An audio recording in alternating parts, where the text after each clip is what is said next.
noite, todos e todas.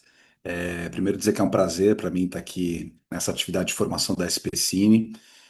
Agradecer muito o convite. A SPCine tem feito um trabalho muito especial nesse campo da formação das políticas públicas para o audiovisual, né, para o mercado audiovisual. Então, para mim é uma alegria poder falar um pouquinho dessas perspectivas que a gente tem hoje, né, na questão da regulação dos streamings, né, ou do VOD no Brasil. Eu acho que sem querer querendo, até foi um timing muito bom dessa nossa conversa hoje, até porque eu vou abordar isso aqui durante a minha fala, mas a gente está vivendo exatamente agora a iminência da votação do projeto de lei de regulação do VOD. Existe uma perspectiva de ser votado na próxima semana. Então hoje também vai ser bacana, né, que essa pauta está quente e eu vou poder trazer um pouquinho de como que, né, qual que é o estado da arte um pouco dessa discussão e é um pouco da minha visão, né, dos aspectos positivos e dos aspectos não tão positivos também, de como que hoje está posta essa discussão no legislativo.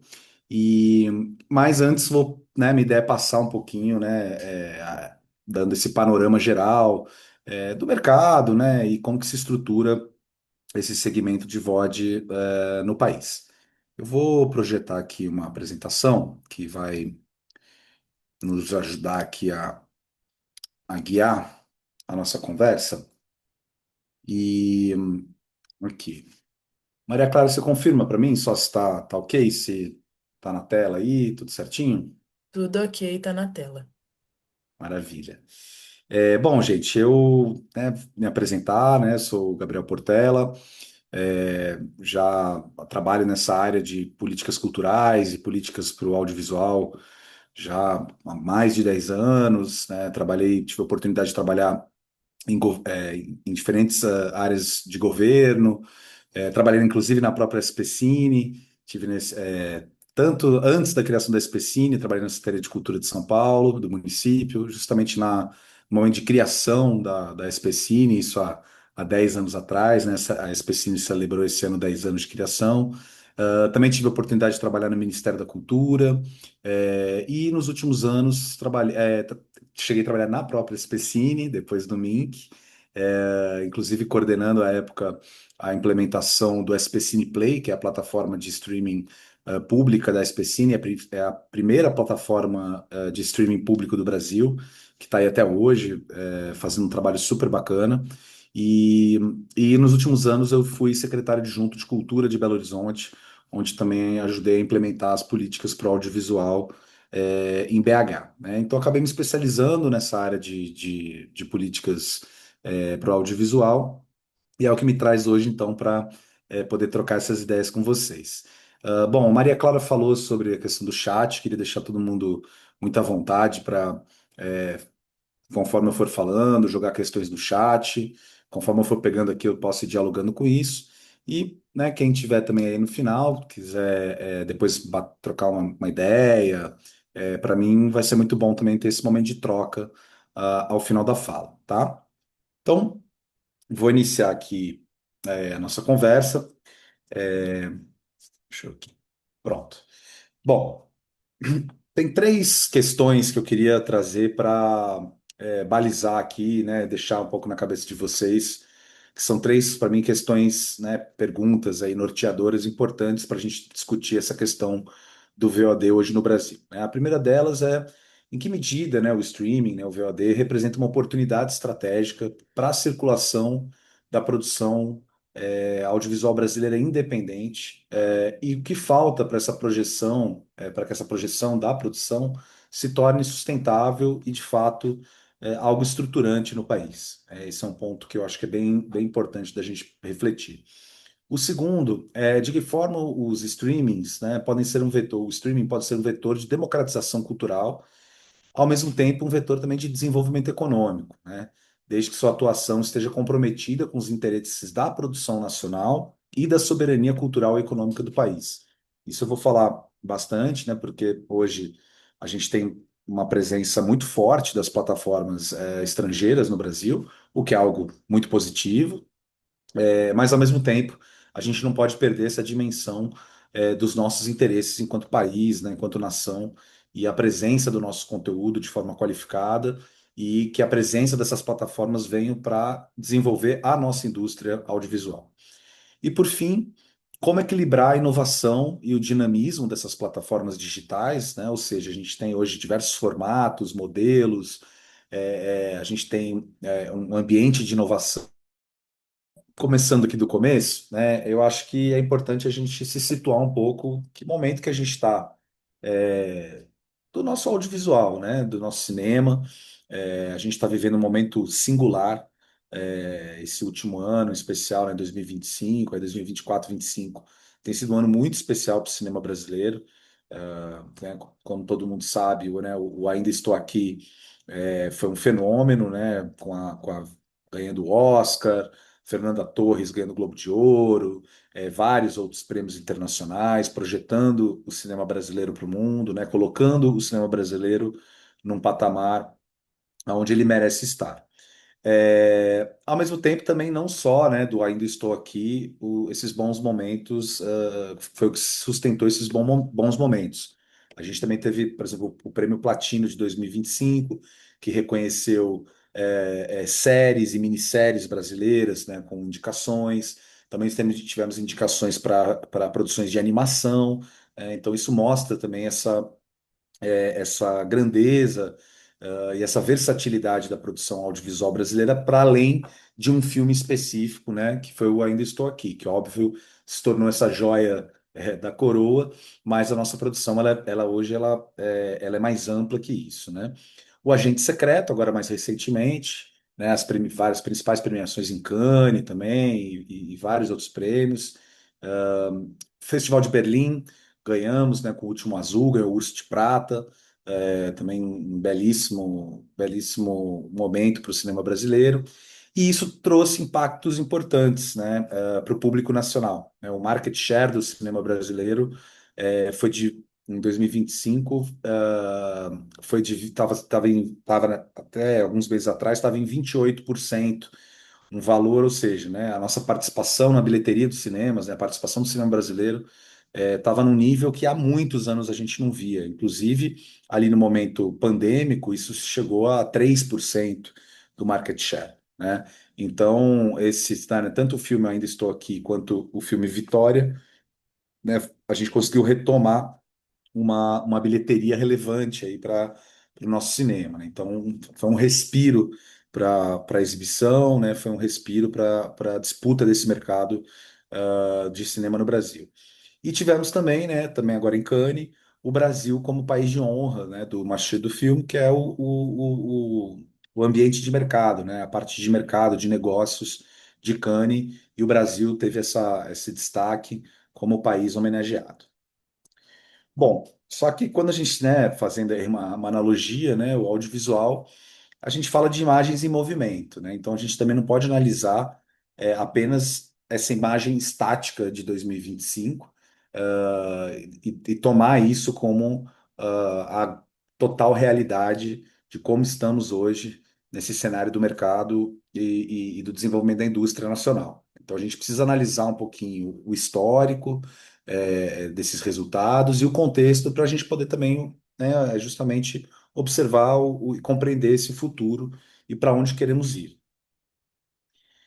Bom, isso aqui é um dado que eu queria trazer para vocês, que ele não fala sobre streaming diretamente, mas eu acho que ele fala sobre algo muito importante que a gente tenha clareza, que é como que tem se dado a nossa produção cinematográfica, né? Esse aqui são dados da Ancine, de 2023, agora, se não me engano, faltou aqui colocar a fontezinha, mas são dados da Ancine, que mostram o seguinte: a linha vermelha, né? Não sei se meu mouse está aparecendo, mas a linha vermelha, ela mostra o percentual de títulos brasileiros que foram lançados em salas de cinema. Ou seja, se a gente pegar aqui, né, 2013, que é o primeiro ano dessa série histórica, a gente vê que, para cada 100 filmes que foram lançados em salas de cinema do Brasil, 32%, 32 filmes foram filmes brasileiros, certo? E aí a gente vai, né, isso vai tendo uma certa queda, 2014, 2015, E vai subindo, 2016, 2017, chega aqui em 2018, né, num ápice aqui. Depois, né, a gente vem sofrendo uma queda. Isso a gente também analisa muito, a gente pode fazer um cruzamento muito do momento das políticas audiovisuais no Brasil, nesses anos, né, foi um ano também, foram momentos bem difíceis para a política audiovisual brasileira. E aí, a partir de 2020, a gente tem um boom de ocupação de filmes, né, sendo lançados em salas de cinema. Claro, quando eu falo lançado em sala de cinema, gente, não às vezes é aquela coisa, é um filme que foi lançado em uma sala, que ficou às vezes por, sei lá, uma semana, mas ele contabiliza como um filme lançado, né? Não necessariamente ele representou um período longo numa sala de cinema. Mas a gente vê então, ou seja, que o meu ponto essa a presença, né, o lançamento dos filmes brasileiros foi crescendo. Ao mesmo tempo, se a gente olhar essas duas linhas de baixo, a linha verde, que representa o percentual de público dos filmes brasileiros nas salas de cinema, e o azul, que é a renda, o percentual de renda que esses filmes fizeram nas salas de cinema, a gente vê que os caminhos são opostos, né? E o que isso significa? Quanto mais a gente foi produzindo mais filmes, a gente foi lançando mais filmes em salas de cinema, mas ao mesmo tempo, tanto em termos de renda ou de público, o resultado não acompanhou. A gente então, o que nos leva a perceber que uma política audiovisual focada de forma muito pesada apenas na produção, né, no financiamento da produção, não garantiu um impacto de público, não garantiu um impacto de renda nessas salas, né? Então, ou seja, a produção cresceu, mas esse alcance de público e retorno financeiro continuou baixo, né? São várias questões. Uma delas é o próprio hábito, hoje, das pessoas de irem ao cinema, né? Esse hábito ainda está difícil de retomar essa frequência. E também diz um pouco sobre a necessidade de reavaliação das políticas públicas para que a gente possa pensar de forma mais estratégica em outros elos da cadeia produtiva, como a distribuição, a exibição, o desenvolvimento dessas obras, para que a gente possa recuperar essa renda e público. E aí, ao mesmo tempo que a gente enxerga, né, essa dificuldade da presença, do resultado do cinema brasileiro nas salas de cinema, a gente pega aqui uma análise, né, digamos assim, dos principais canais de difusão audiovisual hoje operando aqui no Brasil, que seria o quê? A exibição das salas de cinema, a TV aberta, a TV paga, a TV por assinatura, o vídeo doméstico, enfim, que praticamente não existe mais, né, que seria o aluguel de filmes, opa, perdão, o aluguel de filmes, e o VOD. Esse gráfico, infelizmente, a série histórica dele vai até 2018, mas eu acho ele bem emblemático, porque o que ele mostra aqui, né? Enquanto a gente está lá, né, tendo dificuldades com as salas de cinema, e aí a gente vê, esse aqui é o percentual de participação desses segmentos nas atividades econômicas, participação dessas atividades econômicas do audiovisual no PIB do audiovisual, digamos assim, no valor adicionado ao PIB do audiovisual. Ou seja, quando a gente olha aqui para trás, 2007, quem agregava mais valor ao PIB do audiovisual era a TV aberta, com mais de 60% de valor adicionado a esse PIB do audiovisual. O VOD, até então, naquele momento, nem existia, certo? E, ao mesmo tempo, a gente vê ali, a partir de 2007, a TV por assinatura crescendo, fruto de várias questões, né? Infraestrutura, fruto também do momento econômico que o Brasil estava vivendo, onde as pessoas começaram a poder também acessar né, os seus pacotes de TV por assinatura e etc. E aí essa proporcionalidade, né, da contribuição da TV aberta vai caindo, a TV por assinatura vai subindo, certo? Mas aí, aqui em 2016, oh, meu Deus, estou clicando aqui.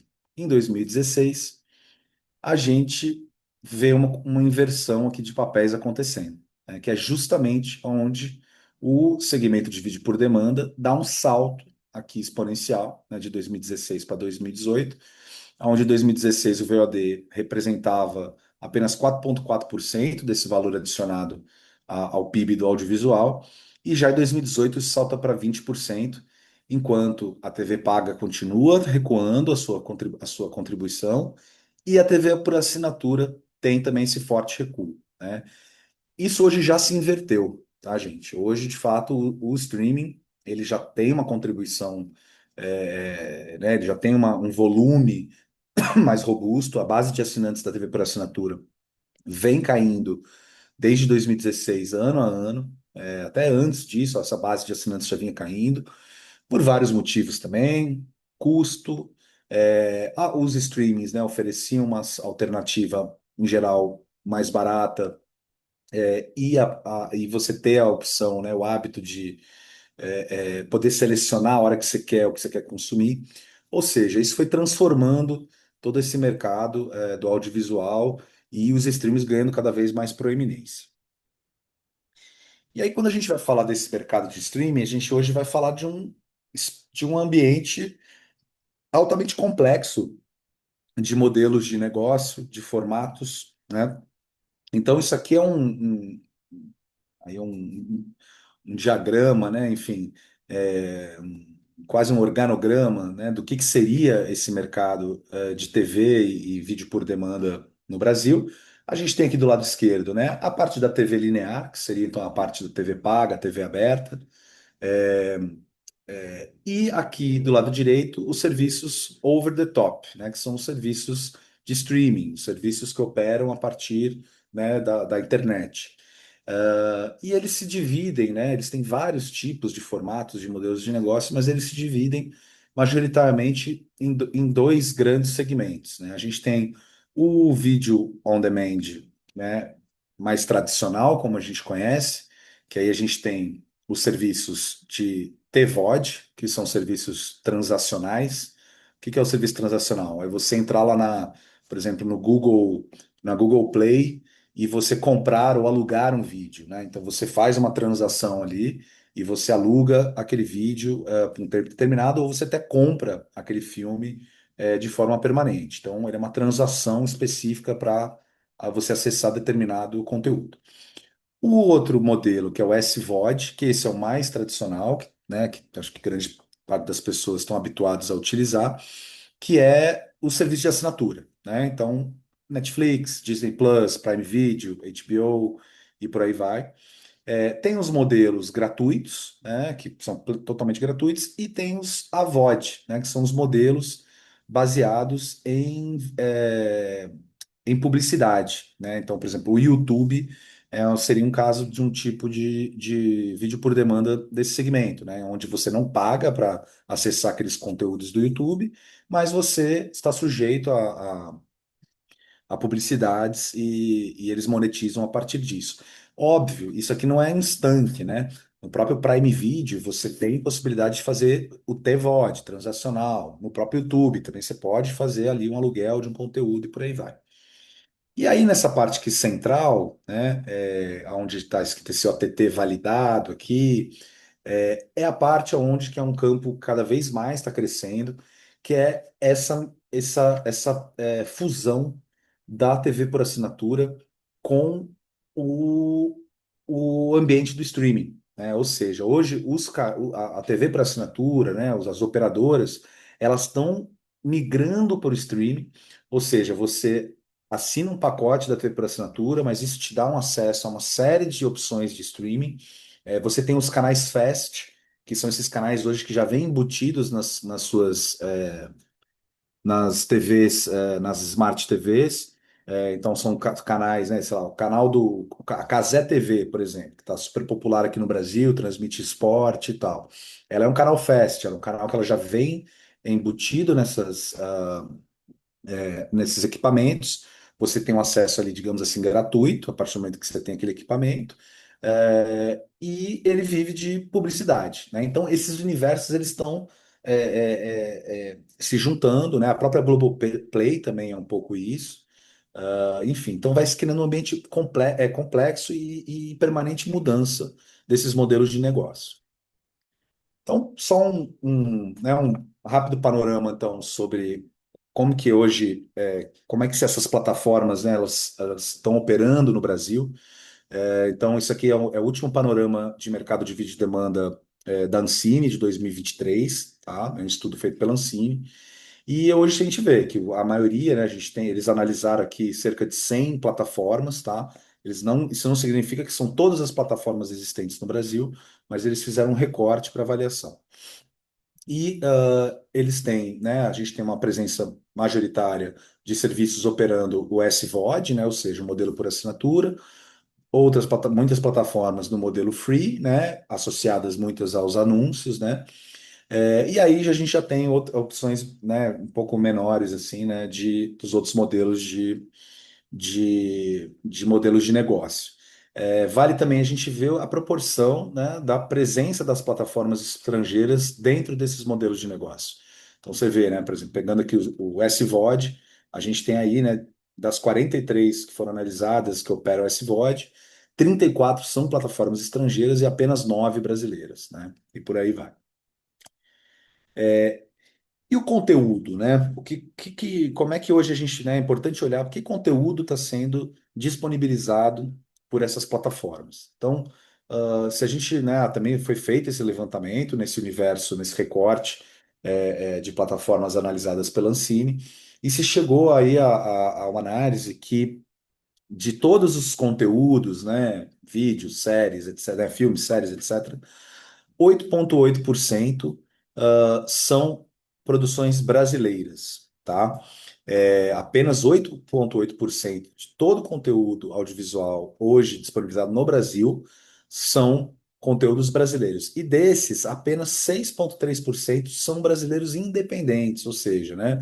Por exemplo, não são produções da Globo, né? Que são grupos econômicos que que eles detêm, né? A produção e detêm a difusão, né, e a exibição, enfim, do conteúdo. Então, o Brasil, né, a gente tem, né, tem cada vez tentado mais desenvolver essa produção brasileira independente, e a gente vê que só 6,3% desse conteúdo está nas plataformas, representa as produções brasileiras independentes nas plataformas que operam no país. Aqui eles fizeram, achei bem interessante, uma análise aí por um grupo específico de plataformas para entender dentro de cada plataforma quanto que tem de produção brasileira e produção estrangeira.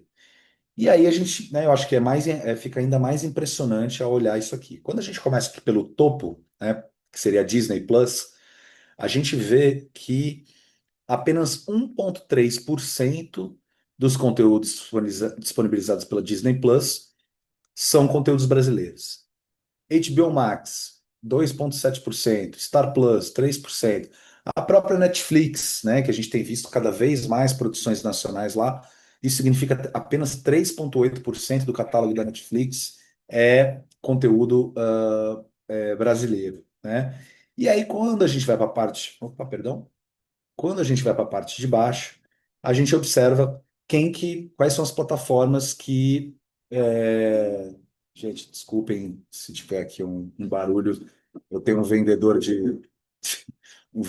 de pamonhas que passa religiosamente esse horário aqui na frente de casa gritando. Peço desculpa.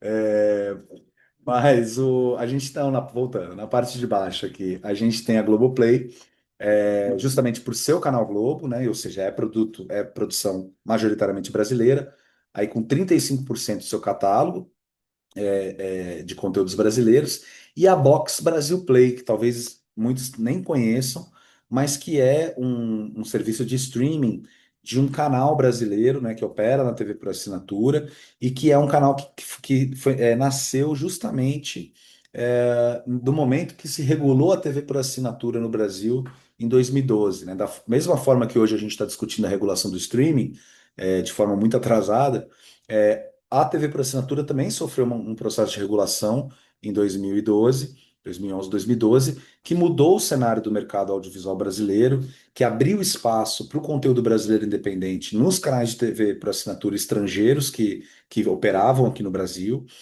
e criou canais super brasileiros, canais que de fato exibem mais de metade do seu da sua grade de horário, ela é destinada ao conteúdo brasileiro independente. Então, são canais muito importantes e que esses dados aqui da Ancine reforçam a importância desse tipo de agente para garantir a presença do conteúdo brasileiro nas plataformas.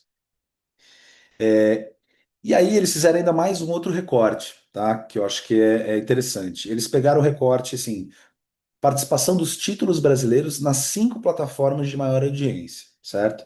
E aí, pegando essas cinco plataformas de maior audiência, né, a gente vê que 8,5% desses catálogos são de produção brasileira, né? Porém, assim, quando você olha aqui, fala, tá, mas não está muito diferente do que o gráfico geral de todas as plataformas analisadas, né, que deu 8,8%. Mas se você pegar as cinco maiores de audiência, com certeza a Globoplay, por exemplo, é uma das cinco hoje com maior audiência. E aí ela acaba pesando, né, digamos assim, a favor desses 8,5% aqui, certo? Porque se a gente pegar de fato, né, com certeza as que têm maior audiência, a HBO, a própria Netflix, o Amazon Prime, a gente vê que é muito abaixo de 8,5%, né? Você vê a Amazon, por exemplo, que tem aqui um pouquinho mais, é 4,4%, né? Então, esse é um ponto muito importante que eu vou tratar um pouquinho mais à frente sobre a regulação que deve encarar essa questão da importância da presença do conteúdo brasileiro nas plataformas. Bom, é, então, que pé estamos aqui nesse momento, né? É, temos esse cenário, as plataformas operam aqui já, enfim, há mais de 10 anos, né? A gente teve essa explosão, então, né? A explosão do streaming no Brasil, 75% dos brasileiros assistem a vídeos diariamente. Ou seja, isso já é um hábito, é cultural, de alguma forma já acessível. Então, a transição digital acelerou o consumo de vídeos em plataformas de streaming, que já representa 21% do tempo total dedicado a conteúdo audiovisual no país, né? Então, isso já está incorporado na nossa sociedade, e não à toa o Brasil ele é um ator relevante do ponto de vista do consumo de streaming no mundo, tá? Então, projeções mostram, né, que o Brasil terá 85 milhões de assinantes de streaming até 2028, com um mercado aí de mais de 30 bilhões de reais, um crescimento aí, uma projeção de crescimento de 9,5% ao ano, no mercado de serviços audiovisual sob demanda, ou seja, né, aquele meu gráfico lá de trás, né, que eu mostrei, esse aqui, né, lá de 2016, quando o VOD começa a crescer, a gente vê que isso cada vez mais está avançando de forma agressiva. Bom, voltando aqui. Então, hoje o Brasil, né, tem estimativas que mostram que o Brasil hoje é o terceiro mercado consumidor da plataforma da Netflix, aqui no caso, e o segundo em número de assinantes, atrás apenas dos Estados Unidos, né, onde nos Estados Unidos eles têm mais de 60 milhões de clientes, a Netflix. Uh, com índice de 25 milhões, a Netflix consegue algo que a TV por assinatura brasileira não conseguiu nem mesmo em seu auge. No início dos anos 2010, todas as operadoras de TV por assinatura alcançaram 20 milhões de clientes, né? Então, isso dá uma comparação, traz uma medida do tamanho dessa história hoje no Brasil e, obviamente, no mundo.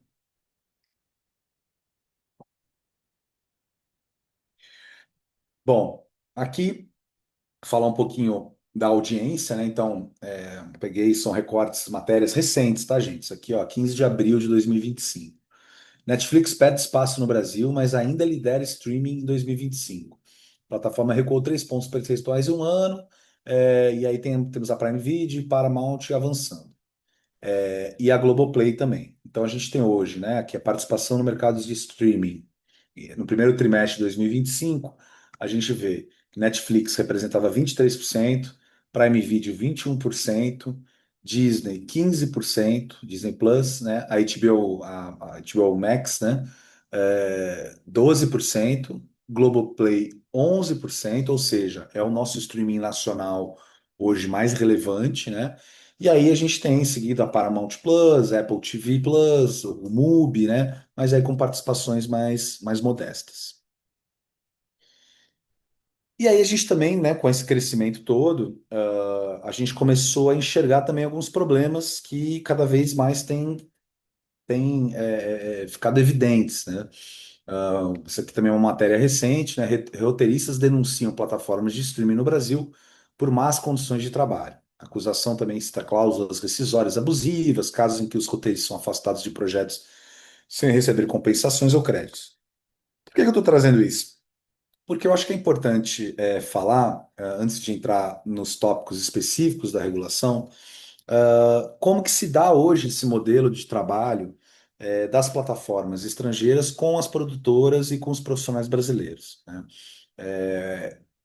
A gente viveu, né, um certo vácuo da política e do financiamento público audiovisual no Brasil, como eu falei, é, né, a partir de 2017, até, enfim, pouco tempo atrás, a gente estava vivendo um momento difícil, e com a entrada dessas plataformas, elas começaram e, de forma também muito sábia, inteligente, começaram a investir em produções, né, de nacionais, produções brasileiras, porque entenderam também, assim como a TV por assinatura lá atrás entendeu que o brasileiro, né, gosta de se ver na tela, e entendeu também que tem produção, tem competência, né, tem criatividade instalada aqui nos nossos profissionais e nossas empresas.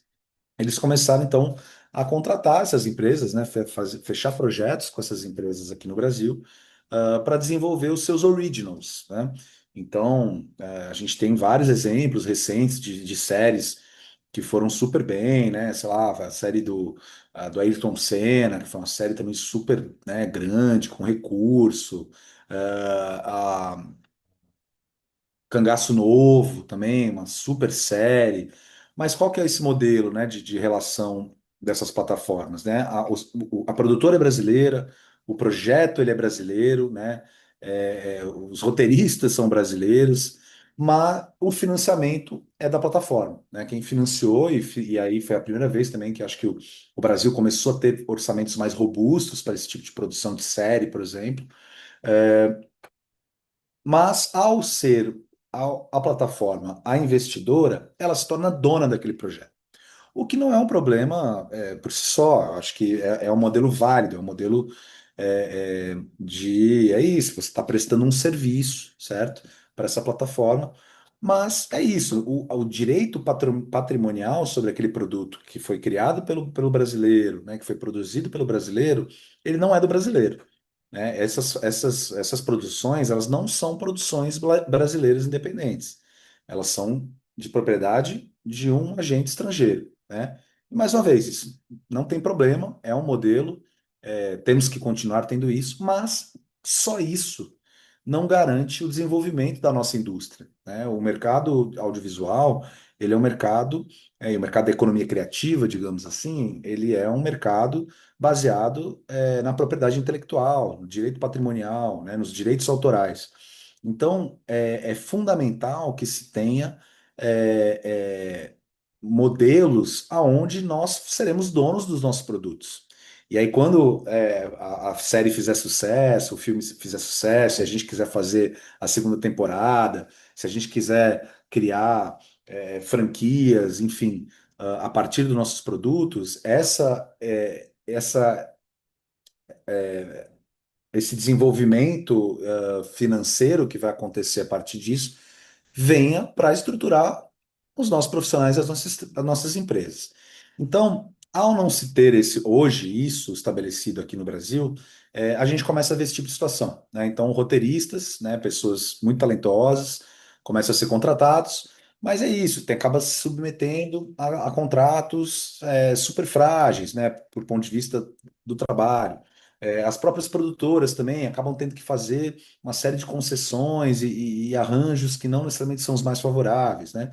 Então, isso vem para mais uma vez, né? Assim como eu estava falando sobre a dificuldade da presença do conteúdo brasileiro nas plataformas, como um elemento importante a ser regulado, também a questão que a atuação dessas plataformas no Brasil devem vir também a contribuir para o desenvolvimento da indústria audiovisual brasileira no sentido da propriedade intelectual, do direito patrimonial enfim, e é isso. Então, bom, Posto isso, né, acho que não é novidade para ninguém, mas estamos muito atrasados com essa regulação no país, né? A gente já tem aí, enquanto União Europeia e Canadá já exigem cotas, investimentos, etc., a gente até hoje, né, estamos ainda sem regras específicas para o setor de streaming. Enquanto todo o setor audiovisual ele sofre regulações, o setor de exibição, sala de cinema tem regulação, tem cota. A TV por assinatura tem regulação, tem impostos, tem cota. Enfim, você vai produzir um filme, então você vai pagar com Condecine. Ou seja, todo mundo sofre algum tipo de regulação e essas plataformas hoje operam sem nenhuma regulação, né? Isso cria um ambiente muito desequilibrado e que não favorece o desenvolvimento do nosso setor. E aí, somado a isso, a gente ainda tem um elemento externo. É importante lembrar que quando a gente está falando dessas plataformas, a gente está falando de big techs, né? A gente está falando de empresas, né, globais, oligopólios gigantescos, né? E principalmente empresas estadunidenses, onde que é um país que tem um histórico já de mais de 100 anos de tratar de forma estratégica e protecionista a sua indústria de cinema, a sua indústria audiovisual. Então, agora recentemente, né, o presidente dos Estados Unidos, né, o presidente Trump, acabou de anunciar que vai aplicar tarifas aos filmes que forem produzidos, filmados fora dos Estados Unidos e que forem, digamos assim, importados para serem exibidos nos Estados Unidos. Por que que ele está falando isso? Porque ele tá tomando uma medida protecionista, enquanto uma visão dele, que aí eu não vou nem entrar no mérito se ela está correta ou não, eu acho que é uma forma equivocada de abordar isso, mas o meu ponto de trazer isso aqui para vocês é mostrar que há uma posição forte do Estado americano, historicamente, de proteção à sua indústria, de entender que é um setor estratégico, que seja do ponto de vista de impacto econômico, seja do ponto de vista do, do poder simbólico, né, do soft power, e da diplomacia cultural, que o cinema promove, né, de você vender o seu, né, você apresentar o seu país, se apresentar um estilo de vida. E ele está aplicando essas tarifas para quê? Para que as produções não saiam dos Estados Unidos, não filmem nos Estados Unidos, porque hoje existe uma série de incentivos sendo promovidos em todo o mundo, né? A gente tem esses incentivos que é os cash rebates e tax rebates, né? Onde você abre a possibilidade de um país e, ó, se você vier filmar aqui no meu país, na minha cidade, tudo que você vai gastar aqui, eu vou te devolver um percentual desse valor. Então, Hollywood cada vez mais tem utilizado isso na sua modelagem de negócio das suas produções.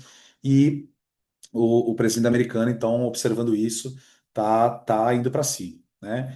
E isso, inclusive, está já afetando, né? Assim, ou pelo menos ainda não afetando talvez diretamente, mas já está deixando de forma temerária outros mercados para além dos Estados Unidos, né?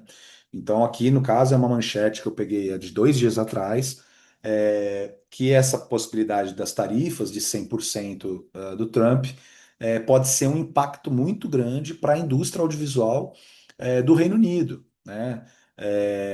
Porque eles hoje têm uma participação, né? Tem muita produção hollywoodiana que filma lá, que atua lá, o que gera também um impacto econômico enorme para eles e que esse tipo de tarifa pode impactar.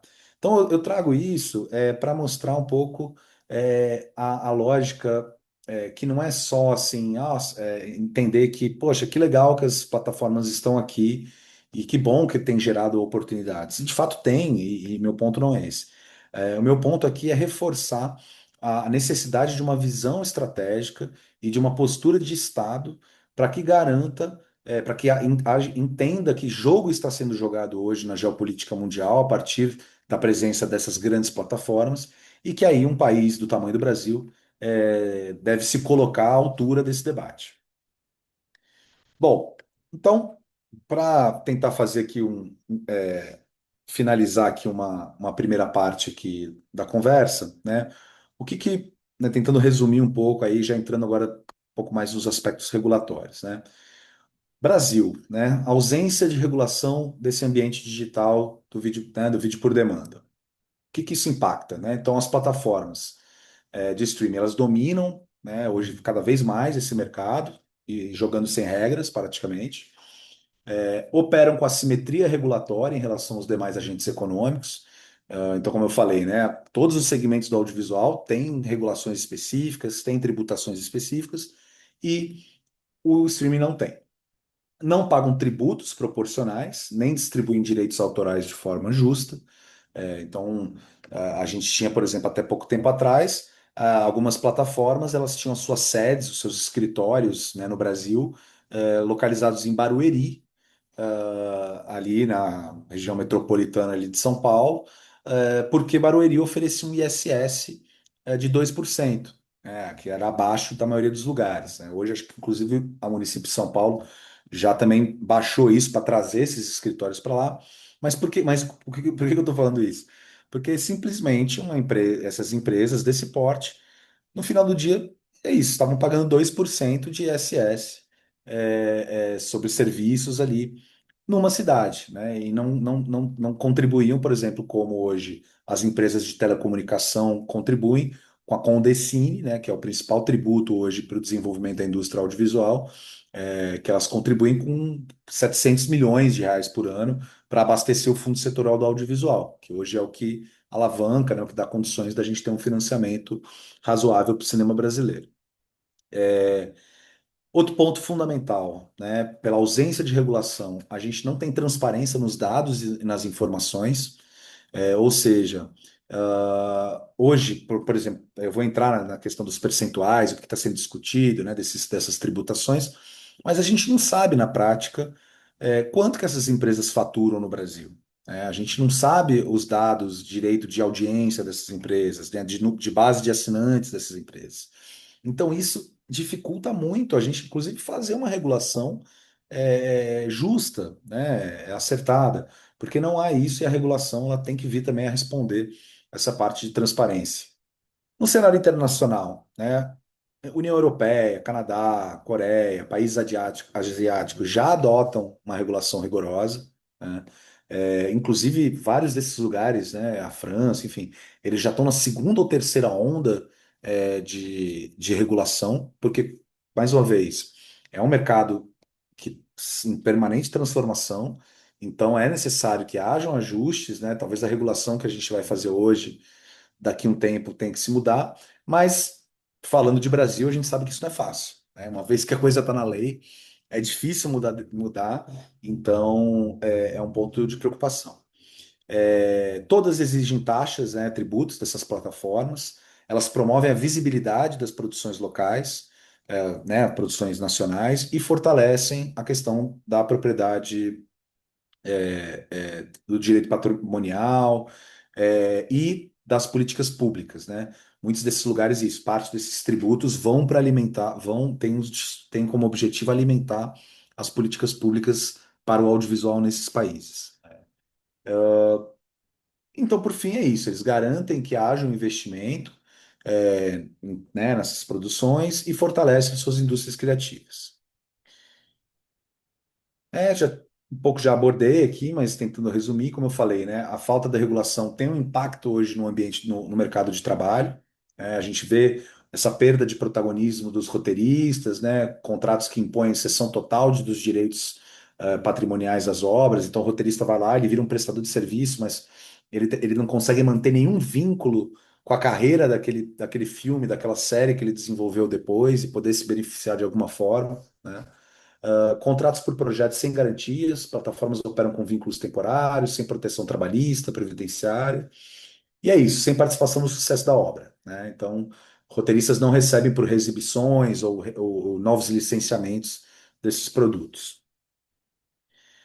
Então, o que seria uma regulação mínima necessária, né? Então, para encerrar, digamos assim, essa parte um aqui da conversa, e aí poder entrar no conteúdo específico que está sendo debatido no Congresso Nacional.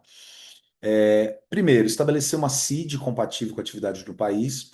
O que é a CID, né? A CID é uma contribuição para o desenvolvimento econômico.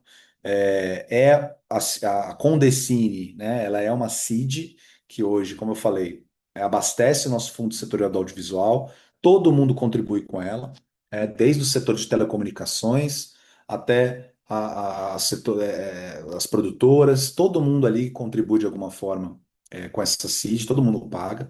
Então, é fundamental, né, a criação da Condecine VOD, né, a Condecine específica para os agentes de streaming, né, de vídeo por demanda no Brasil.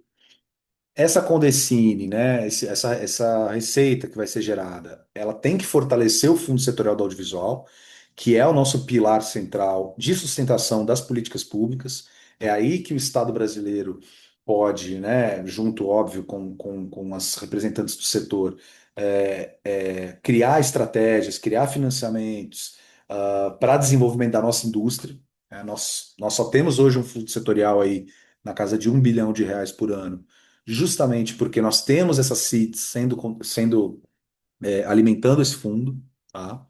Ah, uma regulação que garanta e proteja a produção audiovisual brasileira independente.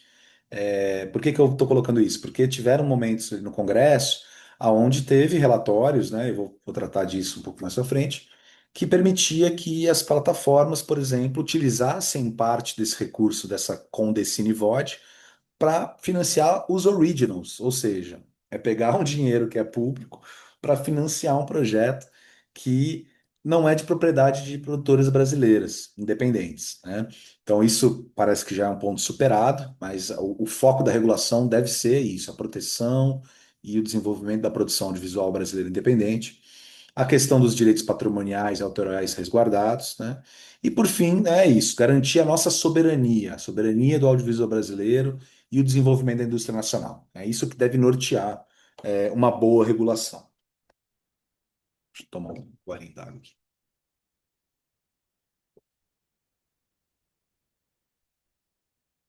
Bom, e a quanta, como estamos, né? Em que pé estamos?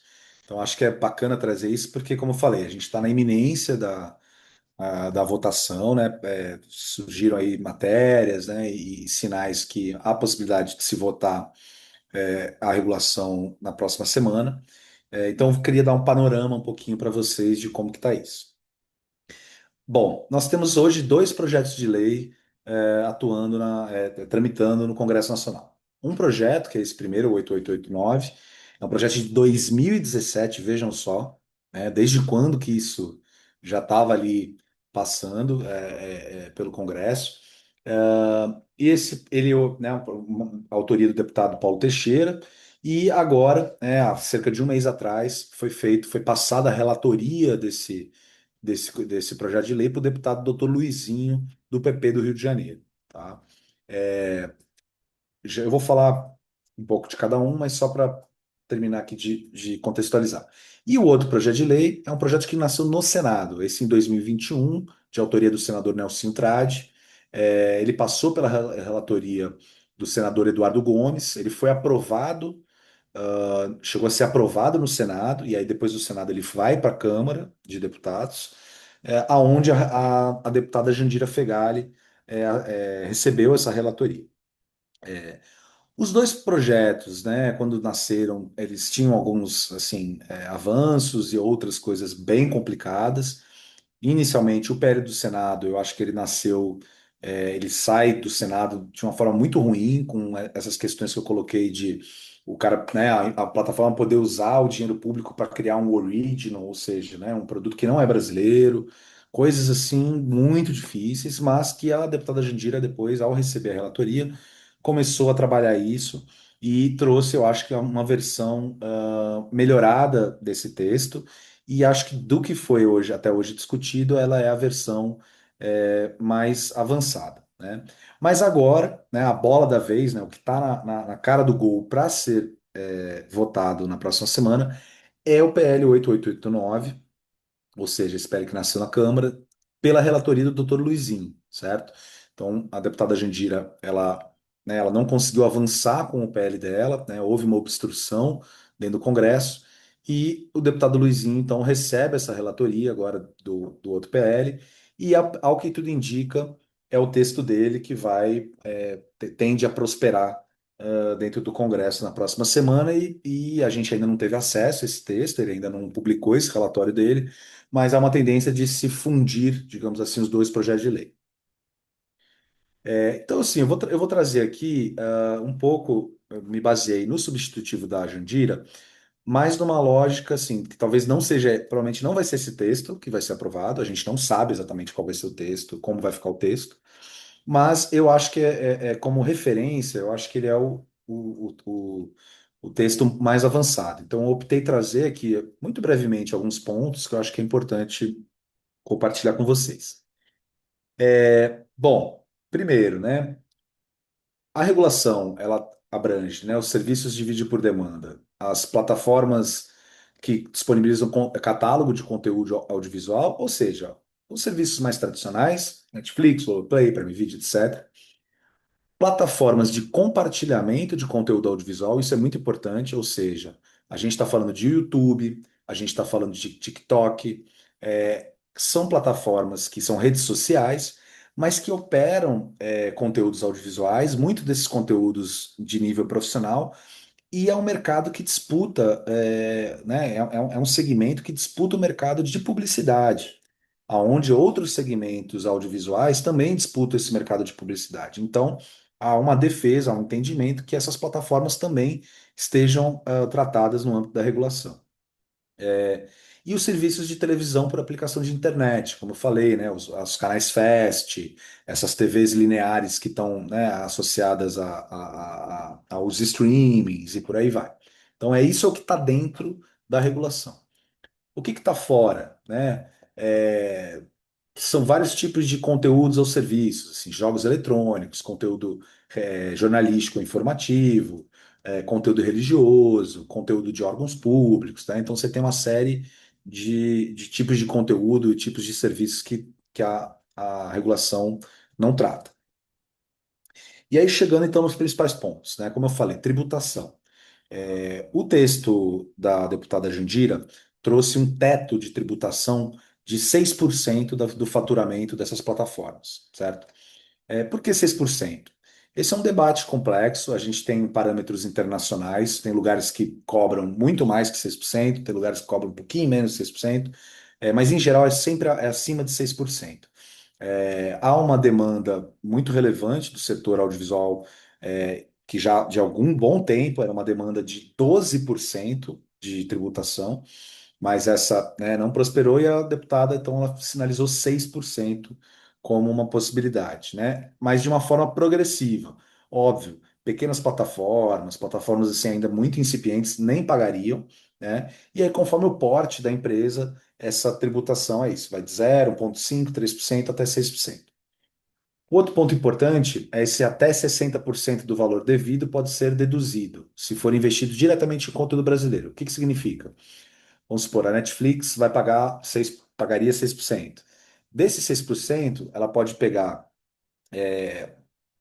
até 60% desse valor que ela vai pagar, né, que iria para o Fundo Setorial Audiovisual, e ela pode licenciar ou pré-licenciar produtos audiovisuais brasileiros independentes, certo? Então, não são os originals, são projetos do mercado, projetos de produtoras, né? é, que eles vão poder fazer um investimento que estão chamando de investimento direto. Eu discordo desse termo, eu não acho que isso é um investimento direto, para mim isso é um investimento indireto.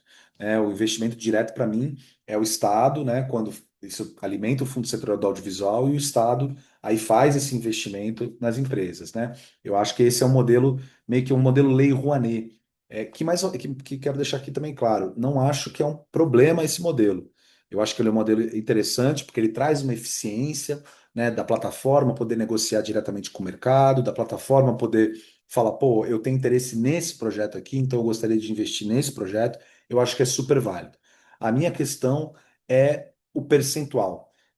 Mais uma vez, para mim, o principal objetivo é o desenvolvimento da indústria audiovisual brasileira e o fortalecimento do Fundo Setorial do Audiovisual.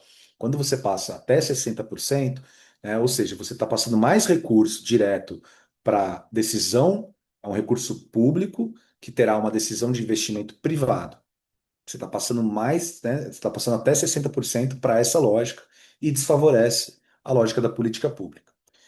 Outro ponto da tributação, né, desculpa, da regulação. cotas de conteúdo, né? Então, esse é um ponto muito importante. As plataformas devem manter um número mínimo de obras brasileiras no catálogo. Tem ali, né, a ideia é que fosse 10% dos catálogos de obra brasileira, sendo 60% de obras brasileiras independentes. Isso haveria uma transição, não é de um dia para o outro, né? Mas isso é um ponto muito importante e que a regulação da TV por assinatura, mais de 10 anos atrás, se mostrou um sucesso. As cotas de conteúdo que foram criadas para os canais para as operadoras de TV por assinatura e os canais, hoje os canais eles têm exibem mais produção brasileira independente do que a cota lá atrás demandava, né? Ou seja, se mostrou bem sucedido, foi um indutor inicial, mas que foi validado pela lógica do mercado. Outro terceiro ponto, destaque e visibilidade de conteúdo ao conteúdo nacional, né? Aquela coisa, não adianta nada a gente ter a presença de obras brasileiras se não tiver proeminência, se a gente não vê, né? É aquela brincadeira, né, que a gente faz, aquela analogia. Você vai como se fosse numa videolocadora, né, lá atrás, para os que acho que ainda lembram o que era uma videolocadora. E aí e aí o filme brasileiro está na última prateleira, no fundo, empoeirado, escondido, né? Você não vai ver isso lá, ou vai ter muita dificuldade para achar aquilo, né? Então as plataformas precisam operar a partir dessa lógica do destaque do conteúdo brasileiro nas suas páginas.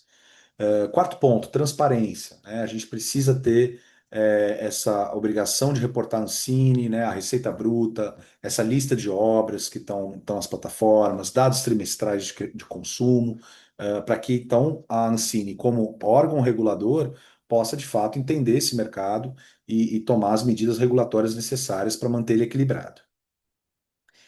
Quinto ponto, importante, que foi uma novidade que a deputada trouxe no relatório dela, que é a questão da janela de exclusividade do cinema. Não sei se, por exemplo, a gente teve um caso recente, que foi o filme O Homem com H. É, o filme estava indo super bem nas salas de cinema, mas ele já tinha, né, um contrato com a Netflix. Então passou, eu não lembro exatamente, sei lá, passou um mês, uma coisa assim, na sala de cinema, um mês e pouquinho, e já foi para o streaming, já se disponibilizou no streaming. Isso tem impactos tanto para o setor exibidor, que estava indo, tava assim, precisa de obras brasileiras que consigam performar nas salas. Então estava indo bem, estava performando bem. E tem muitas análises que dizem que quando você interrompe essa carreira da sala de cinema de um filme que está indo bem, você inclusive atrapalha o resultado dele posteriormente no próprio streaming, né? Essas outras janelas que ele vai explorar depois, né? O cinema, quer queira ou não, ele acaba sendo um lugar de burburinho, né? Um lugar ali que tem um frisson, etc. Então, hoje isso não tem regulação, né? E a gente tem países, né? Por exemplo, a França tem uma regulação super agressiva em relação a essa janela. Assim, você fica proibido de lançar, você tem que começar a lançar no cinema e você fica proibido de lançar logo em seguida no streaming. Você tem que deixar um espaço para isso. E o que a deputada propôs foi um espaço mínimo de 9 semanas entre o lançamento na sala de cinema e no streaming, né? E aí, por fim, né, reforçar o papel regulador da Ancine, né? A Ancine, ela tem essa responsabilidade de fiscalização, de definir os parâmetros técnicos, elaborar o estudo sobre o mercado. Vale dizer, por essa falta de transparência que a gente tem hoje, esses dados que eu apresentei para vocês, elas são da Ancine, mas são a Ancine que contratou uma empresa privada especializada que fez um levantamento com os dados que estão disponíveis no mercado. Esses dados não foram, assim, não são dados que foram fornecidos diretamente à Ancine, assim como a Ancine tem os dados do setor de exibição, os dados da TV por assinatura. Então, há uma fragilidade nisso, né? Bom, e por fim, na verdade, o ponto que também é muito importante, que os projetos trazem, né? O PL traz a questão de ações afirmativas e a importância da diversidade regional. Então, há né, um mecanismo ali que parte dos recursos recolhidos através dessa Condecine VOD, né, ou seja, mais uma vez, a importância da Condecine alimentando o Fundo Setorial do Audiovisual, há um mecanismo que determina que 30% tem que ser para a produção, né, para as regiões Norte, Nordeste e Centro-Oeste, a região Cone, e 20% para a região Sul, Minas Gerais e Espírito Santo. Óbvio, né? Rio de Janeiro e São Paulo são os nossos maiores polos, né? Devem ser tratados como tal, mas hoje o Brasil todo está produzindo, né? A gente tem cada vez mais aí cineastas, profissionais de destaque em todas as regiões. Então, é importante que haja um olhar sobre essa diversidade regional e também há induções de que as políticas públicas também têm que incentivar a participação de mulheres, negros, indígenas e PCDs na política audiovisual. E aí, gente, chegando agora no final do final, né? Acho que já estou aqui há bastante tempo falando. é, Como é que está hoje, né? Como eu falei, esse foi o relatório da Jandira, tá? Ela já não é mais a relatora, né? O que está agora, então, na relatoria é do deputado Dr. Luizinho. E essa relatoria, isso são matérias de ontem, tá? É, Apareceu, circulou algumas informações de como deve sair esse relatório, como deve ficar esse projeto de lei, tá? Isso desagradou uma parte considerável do setor audiovisual, que estava batalhando por termos melhores. E aí, assim, a gente, como eu falei, a gente ainda não tem acesso a esse conteúdo, adoraria que a gente tivesse, poder já tratar aqui, mas o que está sinalizado, né? Que a Condecine, que o relatório da Jandira trabalhava com 6%, até 6% de Condecine, parece que a perspectiva é de 4%, um teto de 4% para as plataformas e 2% para as redes sociais, né, para YouTube, etc. Então, houve uma pressão.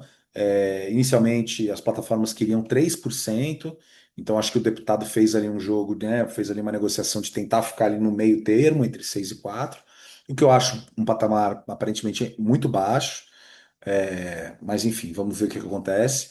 E para mim, o ponto que é muito crítico, que é a possibilidade de abatimento de 70% desse recurso da Condecine para investimento em licenciamento, produção e formação e qualificação de mão de obra, que é aquilo que eu falei. Vamos supor que, fazer um exemplo, né, a Netflix fosse pagar os 4% e representar 100 milhões de reais, vamos supor, tá? É um chute.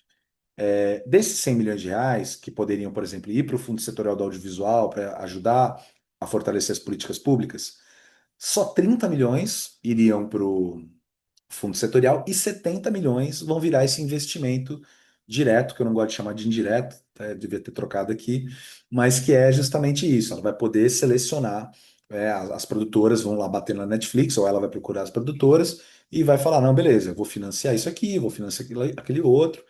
E também parece que vai vir também como a possibilidade de abater esse valor, usar esses 70 milhões para também formação e qualificação de mão de obra, que é algo legal, mas que abre um campo um pouco complexo como é que isso vai ser feito na prática. Você vai usar dinheiro público para formar mão de obra para você mesmo. Enfim, são questões que a gente vai precisar entender, né? Não tem ainda essa clareza, mas para mim esse é um ponto muito crítico que fragiliza muito a minha concepção, pelo menos, de regulação. Gente, já falei muito. Vou deixar aqui meus contatos, tá? Quem quiser depois me acionar, fica à vontade, conversar. Enfim, estou à disposição aqui e, e é isso aí.